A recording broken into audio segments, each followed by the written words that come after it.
And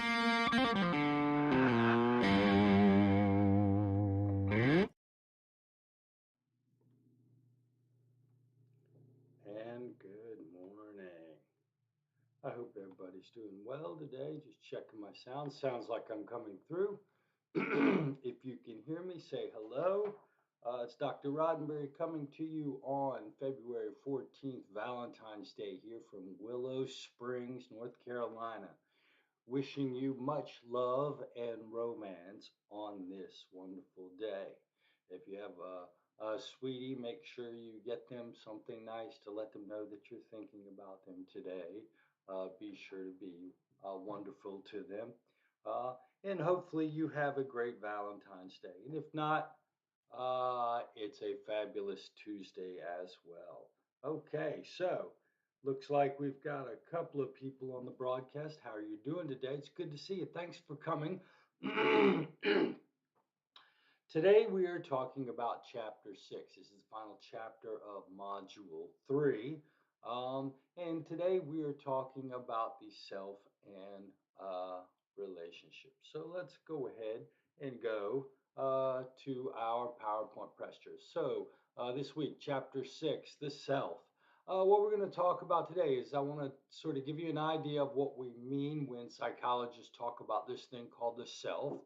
We'll talk a little bit about how people evaluate the self, and we'll talk about the difference between self-esteem and self-efficacy.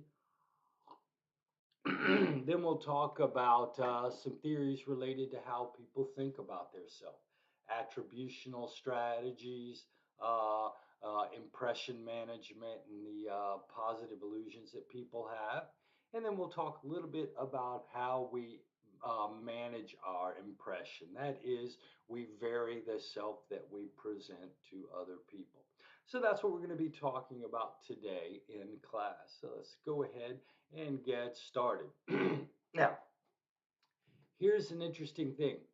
Yourself is an idea that you have in your head, just like any other idea you have in your head.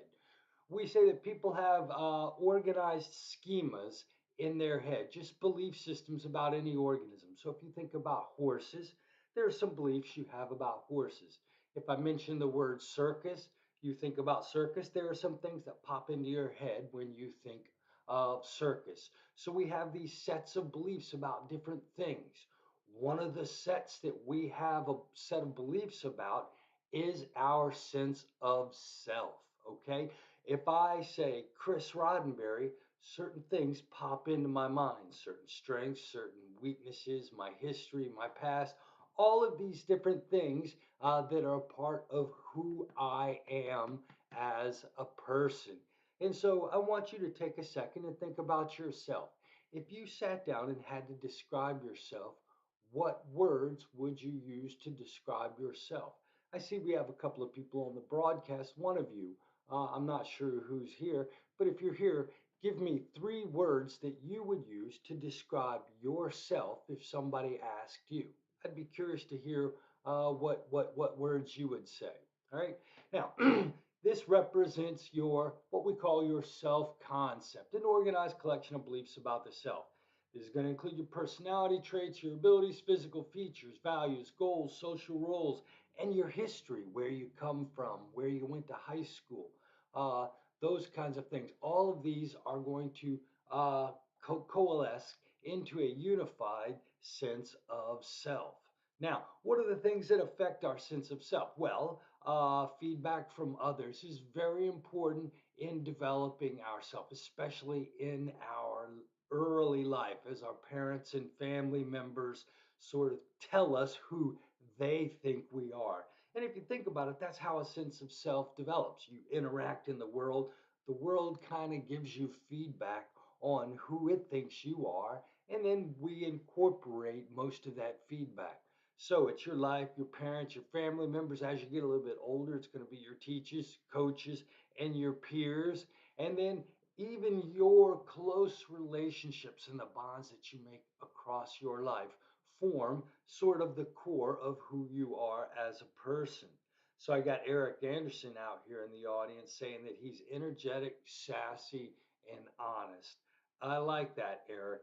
That means you're kind of a I like that. You sound like an in your face kind of personality. You and I could get along well together. We'd probably just say rude things to each other all day long and love it, right?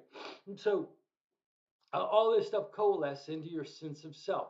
Now, here's the crazy thing, too. We can actually project ourselves in the future. What do you think you'll be in 5 years? What does your self look like? I'll bet you've got an idea of that. You know what?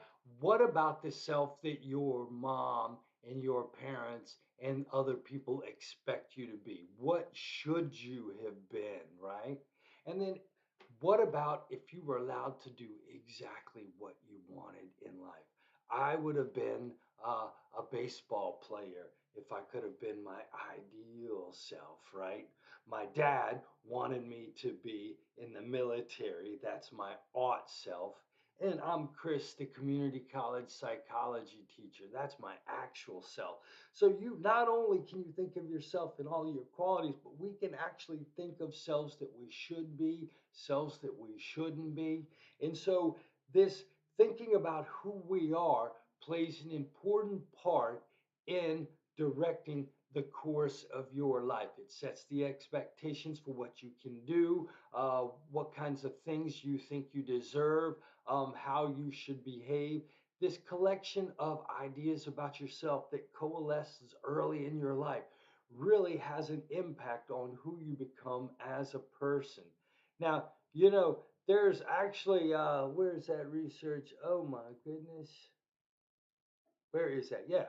Kind of the neat thing, they've actually even shown that if you have people think about different aspects of their future selves, you cause different emotions. So these selves are so important that they really impact who we are. They bring people in the lab and they'll ask them to talk about their actual self or their ought self. Your ideal self or your ought self. Your ideal self is the self you'd really, really, really like to be, right? And your ought self is kind of the self, the things you were supposed to do based on what your parents and people around you expected. And you know what they find when you bring people into the lab and have them think about their ideal self, the self they want to be but aren't, most people get kind of sad. But if you bring somebody in the lab and have them think about their ought self, the self that their parents want them to be, what you'll find is they get kind of irritable and guilty. So people hate it when they sort of uh, don't reach when they have these aspects of self that aren't concordant with who they are. And you know what the crazy thing is? Sometimes when people get feedback which sort of hurts their feelings, it affects how they feel. Because when you get negative feedback, it's discrepant with how you want to feel about yourself. Look at this cool study right here. They had people who were highly self aware and low and not so self aware. So you can give people questionnaires. And in fact, I'm going to give you one this weekend in laboratory, which measures your level of self awareness, how much you change yourself in order to fit into a situation. And what you'll find is there are people who are very aware of how they look to others. And then there are people like me who don't really pay attention to what people think about them. They bring these people into the lab, have them do a task, and either give them failure feedback or success feedback, right? And then ask them, let them have drinks. And what they find is that people who get failure feedback, who are highly self aware, tend to spend more time drinking alcohol as if to blunt the negative emotions associated with receiving negative information about the self. Those who don't have any self awareness, who don't care how they look in front of other people, the effect of doesn't success or failure doesn't affect their need to drink alcohol. And the idea here is that people who are really aware when they don't reach their ideal self, it creates these negative emotions that they then blunt with alcohol. And you know what? This may even explain why some people use alcohol as a coping mechanism in life. Because in life, there is plenty of failure feedback, right?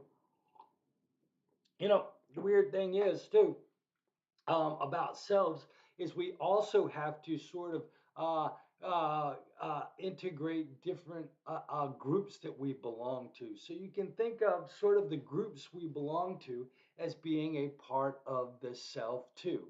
We'll call this sort of the interdependent self. So not only am I Chris, the human being, but I am Chris, the Carolina graduate. Go Tar Heels. Oh, we got beat last night, but go Tar Heels, right? I'm Chris, the North Carolinian. Go South, right? Um, I'm Chris, the male. Man, women are all alike, right? So not only do I have individual aspects of self, but you and I each have aspects of ourself that are composed of the groups that we belong to. So, what groups, Eric? I notice you're watching here. Eric, what groups do you belong to that are a part of yourself? Of course, you're a male, so you're in that group, right? And sometimes we can talk about men versus women.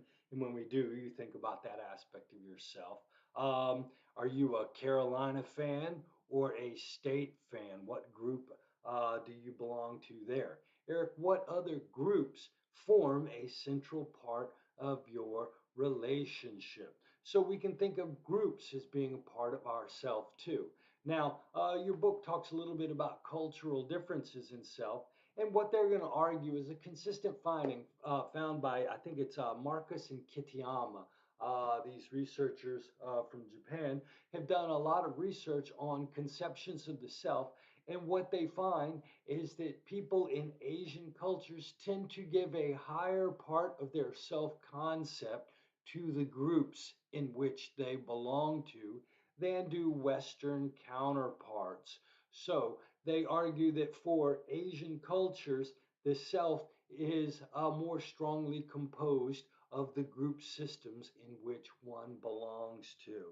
You're a Hurricanes fan. There you go. That's a group sense of a group, a part of yourself. It's one of the groups that you belong to.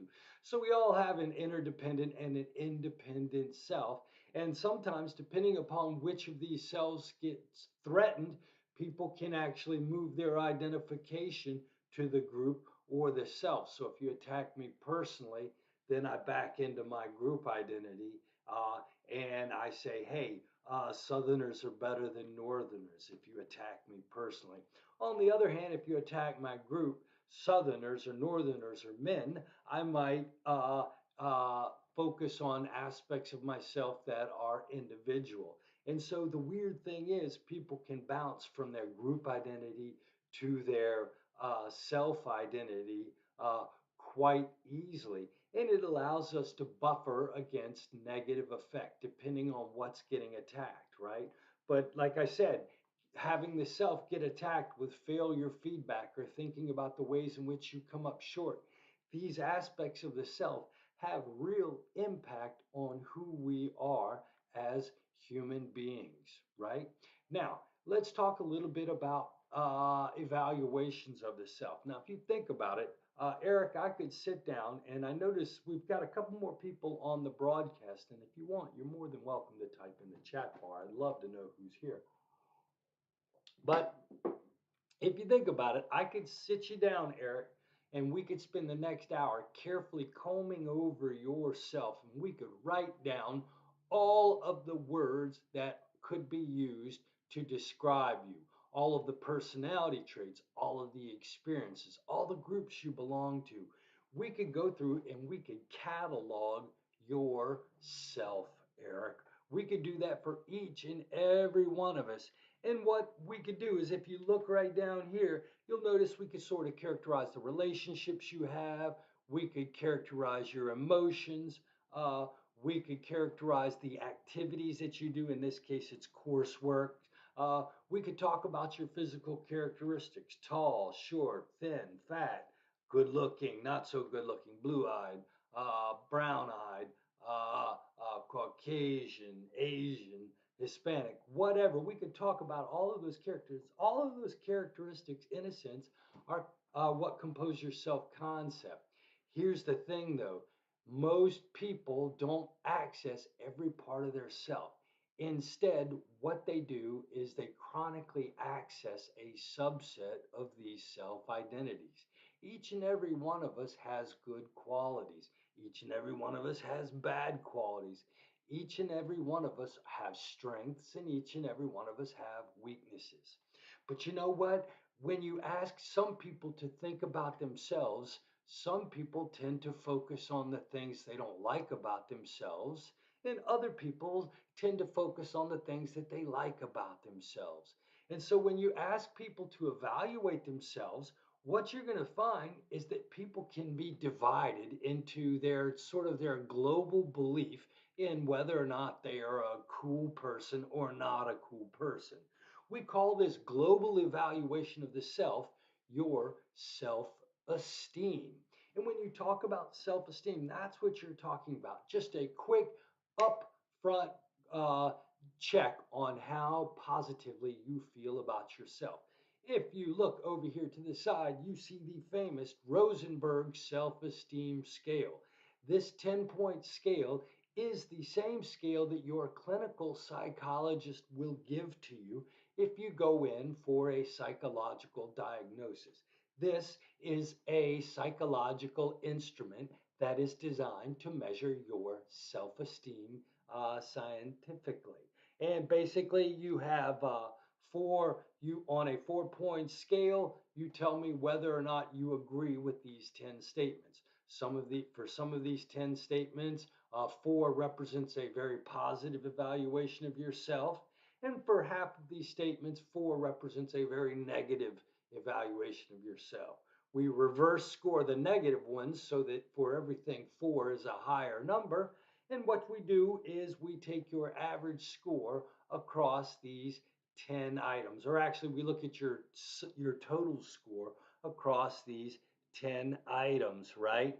And if your score falls in the lower range, the 10 or 11 range, what it means is you don't have such a great global evaluation of yourself.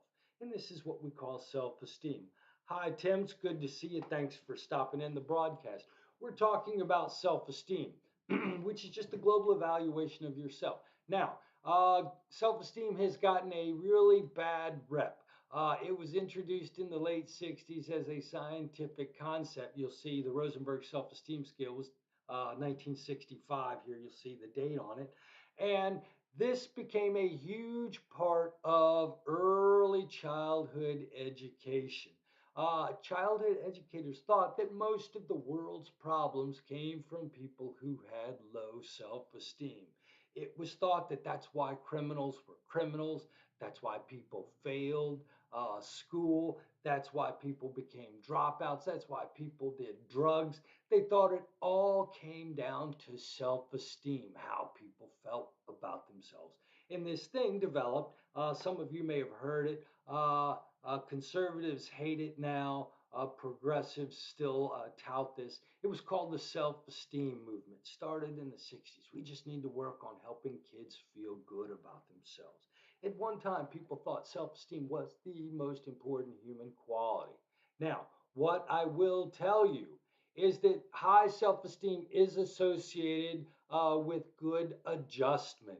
Adjustment means being able to handle the situation you're in, having smooth relationships, being able to do okay at work, being able to do okay at school. High self esteem is associated with good adjustment. And people who have high self esteem definitely are happier with themselves. Okay? They feel more likable, they feel more attractive, they have better relationships. And you know what? Somebody that feels good about themselves is more attractive to other people. And you know what? People who have high self esteem, they will persist in the face of failure. They don't get defeated quite as easily.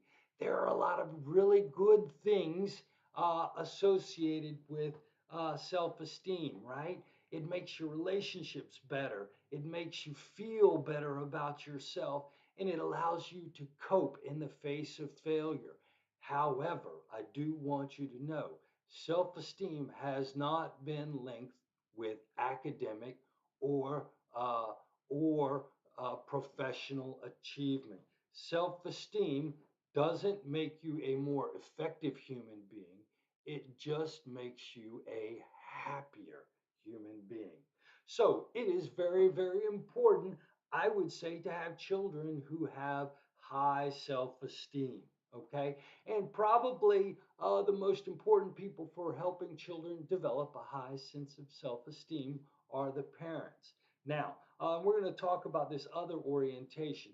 Now, like I said, self esteem is great, but we're going to add something else to it. But for the time being, let's talk about self esteem. There is a vein of research that asks the question, how exactly do parents affect children's self esteem? And the research looks at two basic qualities that are included in every parent's parenting style. I don't know how many parents we have out there today. I have two kids, and I know that raising my two sons required two qualities. Number one was what we might call, actually, I've got them back, the acceptance. So I'm going to talk about the first one. The first one for me was control. I needed to teach my boys right from wrong. I needed to set expectations. You have to get out of bed at this time. You have to go to bed at this time. You have to do this in school. I wanted to set some expectations. You have to be nice to people. You have to say please and thank you and yes, sir, and no, sir, and yes, ma'am, and no, ma'am. I taught my boys we had acceptance. And so there were what you might call, there's an element of control that every parent has to have. You have to set expectations. On the other hand, you have to be willing to let your children talk to you and you have to sort of listen to how they feel as well, right? So not only do you have expectations and feelings and desires, but to a certain extent, your child has a set of preferences, values, and desires as well. So, the thing about parenting is you have to be able to set expectations, but you also have to let children express themselves, and you have to be willing to think about and negotiate those. So there's sort of this idea of acceptance of the children and control of the children. Now, here's the deal, when I'm being a perfect parent, when I am being a perfect parent, I am what they call an authoritative parent. I have high expectations and I present high control for my boys. They know exactly what they need to do. And on the other hand, though, when my boys talk to me and they say, Dad, we really need to do this, or you're not thinking about it this way, I listen to them. When I'm being a great dad, and I was an authoritative dad, and I had high control, but I was also high in acceptance. And what research has found is that parents who can use that parenting style a lot tend to bring children up who have higher levels of self esteem. Now, here's the problem, nobody's a perfect parent. Nobody is a perfect parent. The idea, though, is to get yourself into that authoritative zone in as many of your interactions as you possibly can. But I want some of you to think about your parents. When your parents weren't being perfect, like I just described, uh, what kind of parent were they? Now, and you get four different parenting styles based upon how they demonstrated these characteristics. Now, I say a lot of times I will tend to what you might call an authoritarian parent. That's when I have a high degree of control and expectations and I don't listen to my boys. Sometimes I'm that bully father. That's a father with sort of low acceptance and high control. So sometimes I would say, when I'm not being a great parent, I'm being an authoritarian parent. Now, on the other hand, my wife, she's an authoritative parent a lot of times too, but when she's not being an authoritative parent, my wife tends to be a little bit lax on the control. She always listens to boys, always has, always will. But sometimes she's not as strong in the control department.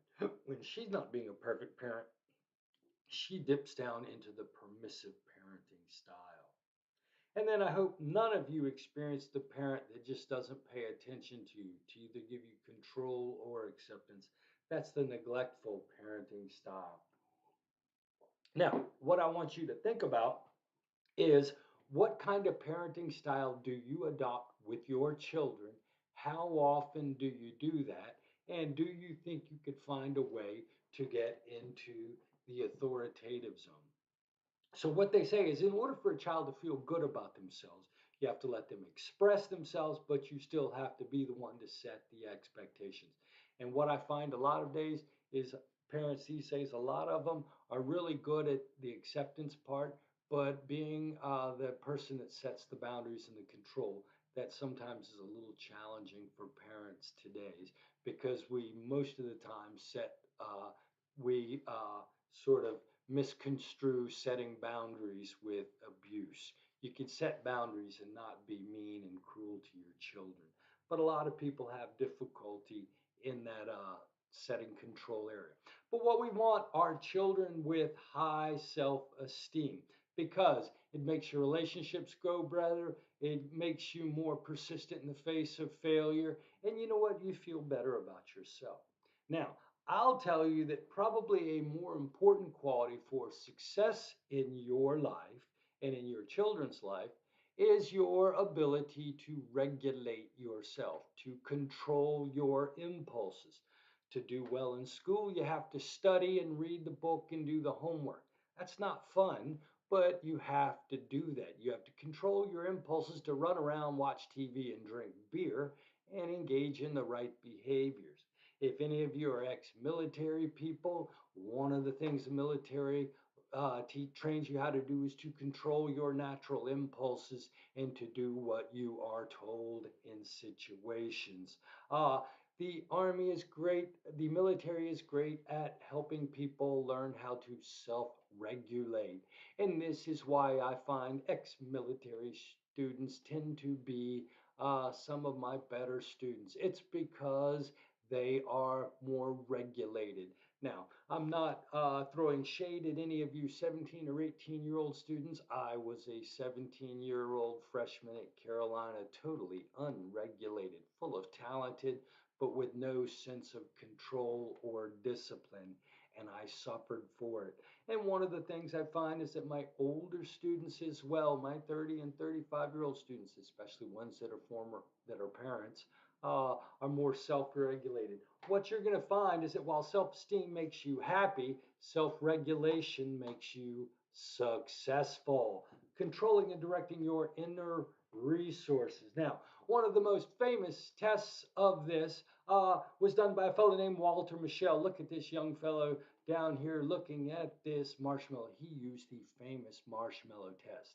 Now, Walter Mischel was actually important for saying that we shouldn't think about personality. He's attributed as having said there is no such thing as personality.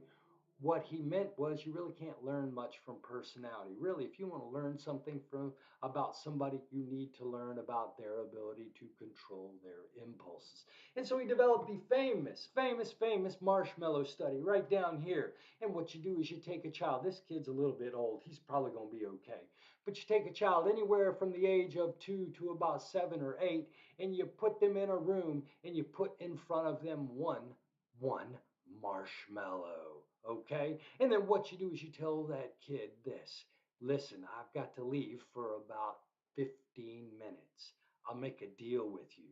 If you can avoid eating this marshmallow for 15 minutes, when I come back, I will give you another marshmallow. So you can have one marshmallow now, or you can have two marshmallows in 15 minutes. And then the experimenter leaves this child alone with this delicious, tasty treat called a marshmallow. And the idea is, can the childhood, can the child avoid eating? Can they control their impulse to eat the marshmallow? Now, what you're going to find is, of course, the older children are much better at waiting than are the younger children. What you're going to find is there are a lot of marshmallow nibblers too, people who chew pieces of the marshmallow out, but still leave basically the marshmallow intact. And then you're going to see some are marshmallow monsters. They just can't control themselves.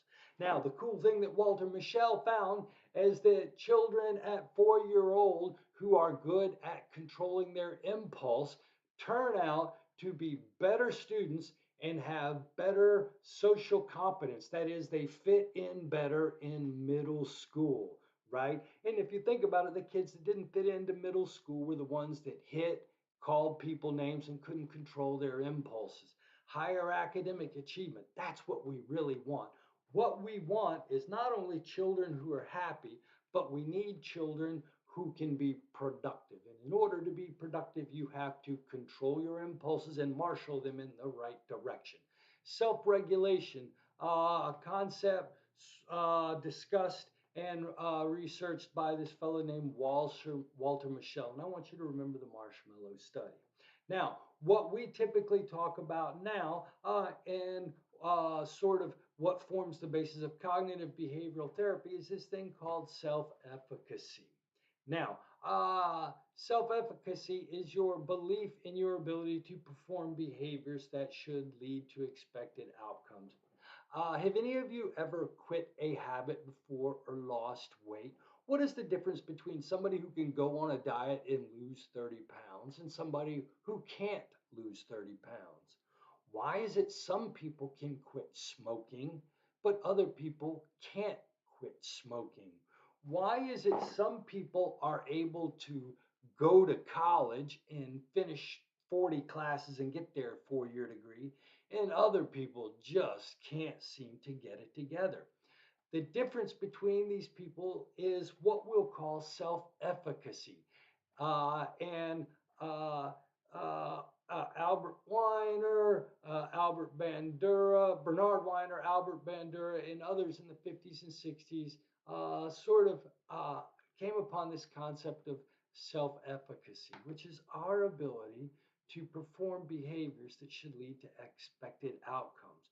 Now, what I think you need to be training your children for, what you need to be working on yourself, is developing your feelings of efficacy in life. Yes, you want to feel good about yourself, but you also want to feel good about doing something to achieve an outcome. Okay? Now, self efficacy doesn't mean you are successful, it means that you believe you can be successful. One of the things that is most difficult for professional athletes is that they compete against other professional athletes. And so people who are super good at something have to learn how to deal with failure. You're a famous quarterback, but you throw an interception. You have to come back out in 5 minutes and play again and put that failure away. You have to have belief that you can do the thing even though you don't always get it done. This is called self efficacy. And you know what? People have feelings of efficacy in all different areas of their life. And these feelings of efficacy predict how successful that these people are in their life. So let's think about relationships self efficacy since it's Valentine's Day. Some people feel competent in relationships, other people feel paranoid, uptight, nervous, and like they're going to get taken advantage of in relationships. Some people feel good about their ability to find love, other people don't. You know what? I run into students with low academic efficacy all the time. Some students feel like they can study and make A's and B's. Other students tell me that this is too hard, that things move too fast. I can't do this. So there's what we call educational efficacy. There's work efficacy. There's sports efficacy. People have feelings of strength or weakness in different areas of their life. And these strengths or weaknesses predict whether or not people can regulate and be successful in these areas. Now, this is different from self esteem. Self esteem doesn't have anything to do with whether or not I feel like I can accomplish anything. Self esteem is just whether or not I feel good. When I think about Chris, Do I get the warm and fuzzies or do I get the cold pricklies? Okay. This instead is my feelings of power. And think about it. Some of you probably feel like awesome students. Some of you probably feel like you are always going to struggle. That's your own sense of efficacy working. Some of you feel like you are great athletes. Some of you feel like you can't do anything physical. That's your own efficacy, right? Now, this is very important to healthy adjustment. It can be developed, more importantly, destroyed, and it is a strong predictor of, of achievement in different areas of your life that it's related to. Now, what uh, you know what? We're going to talk about, I probably should have put this back there. Let's talk about uh, building self efficacy. What actually affects, uh, what affects how these feelings of efficacy? Because this, I want you folks, as parents, this is the most important thing you need to do. I want your kids to feel good about themselves. But really, what you want is you want to develop kids who feel like they can make it through college. You want to have a child that feels like they can get a job and be successful. One of the things I see now are children who feel powerless. Think of self-efficacy as power, feelings of power. And I'm not saying this in an aggressive, angry way, but you want your children to feel empowered to achieve. Some of you don't feel empowered, and I want you to learn that. But maybe we can't help you, but we can definitely help your children. How exactly do you help children become empowered? And there is actually a lot of research on the kinds of things that help people feel confident about their ability to do something. All right. Now, uh, here's the deal. Let's take playing a let's say reading a book. Um, One of the things that you want to teach your child to do is to learn how to struggle and be successful. So, one of the things you want to do is give your child a chance to do the activity and be successful on their own. You don't want to do the activity for them. I see a lot of parents who think they are being healthy by supporting scaffolding and doing everything for their child so that their child always makes the A outcome, right? It's not the A outcome that matters for the child. It's learning how to master the activity, doing it and having it turn out well. So here's the deal. Instead of helping your child in kindergarten by doing their homework and making sure their pictures always look good so that the teacher always gives them an A, what you instead is put your child in the situation and put them in situations where they can struggle and learn how to be successful most of the time. They're going to learn that they don't always get it right. But that struggle uh, provides mastery experiences. So it's very important that you put your kid in a situation where they can do the activity and do it right. Not perfectly all the time, but a way in which they can struggle and learn to do it right. Learning how to do the activity and mastering it actually helps confidence. So if you teach your kid a board game, you don't want to crush them every time and laugh at them. You play in such a way that they can win sometimes and they lose sometimes. You want to be able to master the experience. Now, one of the things I found teaching my kids how to swim, most kids are too afraid to swim in the water. They think they're going to drown. They think they're absolutely going to die. How do you begin to develop swimming efficacy in a 6-year-old child? Well, the way I found is you take them to a pool and let them watch other 6-year-olds jump in the pool. And when they watch other children do the activity that they want to do, that gives them confidence as well. And that's called vicarious experiences, right?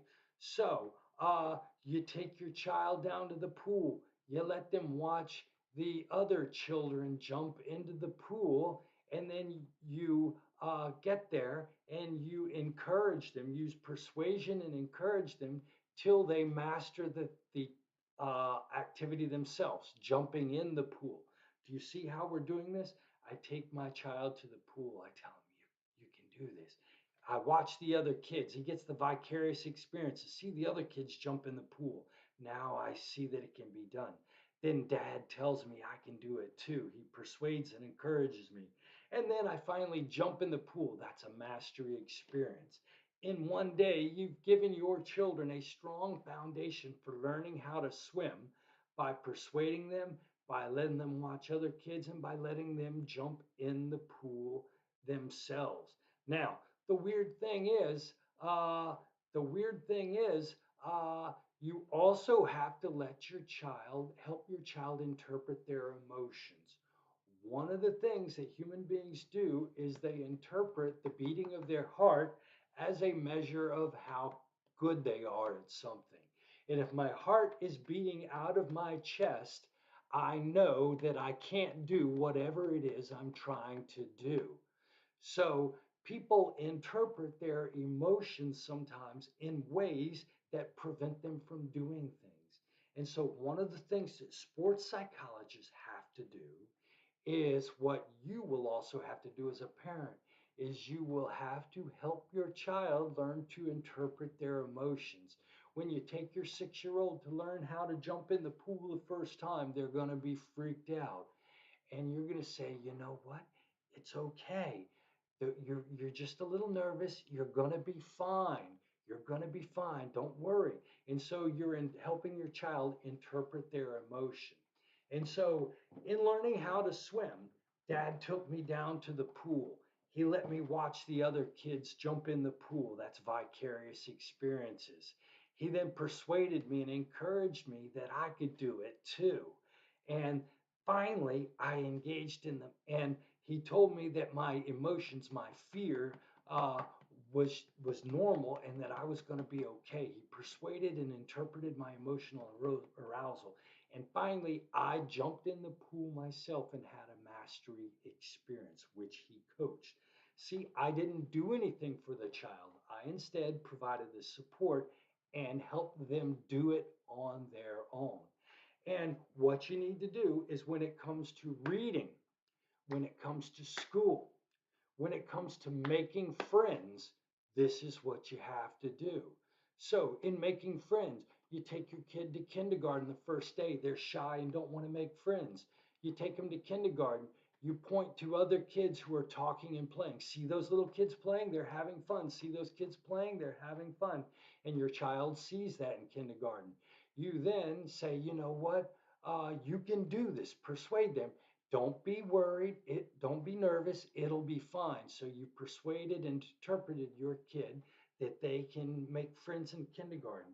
You then push them over there a little bit and encourage them, and they'll finally walk over and they talk to a kid and have a mastery experience. And so instead of having a shy kid, you've encouraged them to be socially competent. You do the same thing with education. You do the same thing with sports. You do these four things. You let them watch others be successful. You persuade them that they can do it and tell them that their nerves are normal and they'll get over them. And you've helped them to finally do it on themselves. And this builds a cascade of success. And the weird thing with self efficacy is that it builds on itself. If you have confidence, then you work, you achieve, and that achievement builds that self-efficacy. But it's your job as a parent not to spoil your child. If you do everything for them, they don't have the mastery experiences. On the other hand, if you always criticize your child, you're going to keep them from building these mastery experiences. In fact, if you see where it says persuasion and encouragement, research has actually shown that it's way easier to tear down your kid's self efficacy with a harsh word than it is to build them up with many words of encouragement. So I would tell you it's important to encourage your children. But more importantly than that, It is very important that you never ridicule your child. If you laugh at their effort, even when it's pathetic, okay, if you ridicule their effort, you can de-persuade them from a sense of efficacy so quickly that is absolutely impossible to rescue them for. So uh, these are sort of the strategies that will help you to build a good sense of efficacy in your child. And so I want you to know that while self esteem is great, feeling good about yourself is great, and you can do that with your child, really, you need to put them in this situation to develop this strong orientation. Now, why am I talking about this? Think about this. Today's lecture is about the self. I said the self is the collection of beliefs that you have. It's you in the present, it's your history, it's your groups, and it's you in the future and you in the past. And all of these beliefs about the self drive who we are as humans. So when you look out there and you see people who are happy, who are unhappy, who are powerful, who are weak, it all depends upon that sense of self that they have inside them that drives them. And that sense of self is composed of the chronic ways in which you think about yourself. Do you have self esteem? Do you have self regulation? Do you have self efficacy? And so it's these power self orientations that are the focus of this class and should be the focus of you as human beings trying to become the best versions of yourself and trying to train your children up correctly. Okay? Now, what's going to happen? What's going to happen? Depending upon how you help your child, if you help them develop these positive orientations about themselves, what you're going to find is that children will tend to interpret their world in a better way than if you build negative orientations in themselves. And so, one of the things that's always been interesting to psychologists is what causes people to persist and achieve in uh, in the future. So, aside from these self orientations, people wanted to look at what is the reason that some people push hard and are successful, and other people don't push hard and aren't successful. Because if you think about it, success, especially here in America, depends upon you working hard and achieving. All right. And so there is a big body of research that's interested in this. And one of the things they're interested in are these things we call self attribution. Now, an attribution is just an explanation for why something happens. Anytime you answer the question why, you are making an attribution of motive. Why did that happen? Why did she say that? Why did that car crash? You're asking for somebody to explain sort of the causes of something. We can do the same thing when it comes to ourselves. Why did I get that job? Why did I not get that job? Why did I make an A? Why did I fail that class? We are always asking ourselves and we are interpreting our behavior, okay? The only thing is, these interpretations then affect how we act in the future. So it's weird. One of the things that the cognitive behaviorists found is that early outcomes in life not only reward or punish you, but they then create beliefs that take on a life of their own. So why does it matter if you have high self-esteem? Well, because these self esteem beliefs change how you interpret the world around you.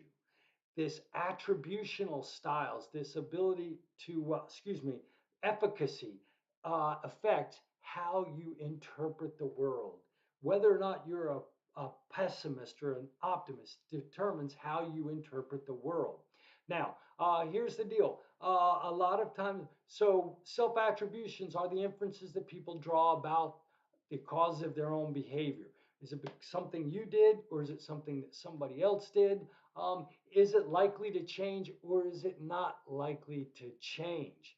And what you're going to find is that people have habitual patterns of how they explain their failures and losses. You know what? I see that I have run all out of time. It is 9:50. You know what? I'm going to continue this lecture in webinar Thursday night at 8 p.m. I hope everybody comes. We'll finish this lecture. You know what? I did want you to know about self-esteem, self-attribution, self-efficacy, and how to develop them. The rest of this stuff is pretty obvious. It's in the PowerPoint.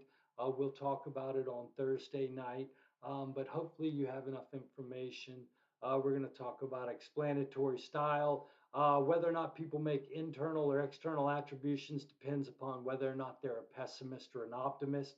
Pessimist and optimist is a explanatory style that you develop early in life, and it's another self orientation, just like having self-esteem, having self-efficacy. Being an optimist affects how you evaluate yourself in the situations that you find yourself in. So I want you to read a little bit about that. And then we're going to talk about those people. It turns out that a lot of people don't like honest feedback about themselves. Instead, they want to evaluate themselves in situations which make them feel better. They engage in downward social comparison, or they bask in the reflected glory of other people that do good things by wearing NC State shirts or dressing like Justin Bieber or whatever. So we want you to know that. And then a little bit about self-impression, which is changing ourselves so that people see different aspects of ourselves. I can talk about this in private meetings if anybody wants, or we'll talk about this when we're talking about developing positive self-orientations in webinar on Thursday night. Sorry for running a little bit late. Y'all have a great day. I don't see we have any questions. If you have any questions, send them to me in Microsoft Teams or on Remind, and I'll be more than happy to answer them. Hey, folks, have a great day. Have a happy Valentine's Day. And remember, you are powerful. You can do this. You have the ability to affect your outcomes. Dr. Roddenberry says you can do it and you will do it. Take care and have an efficacious day. Bye.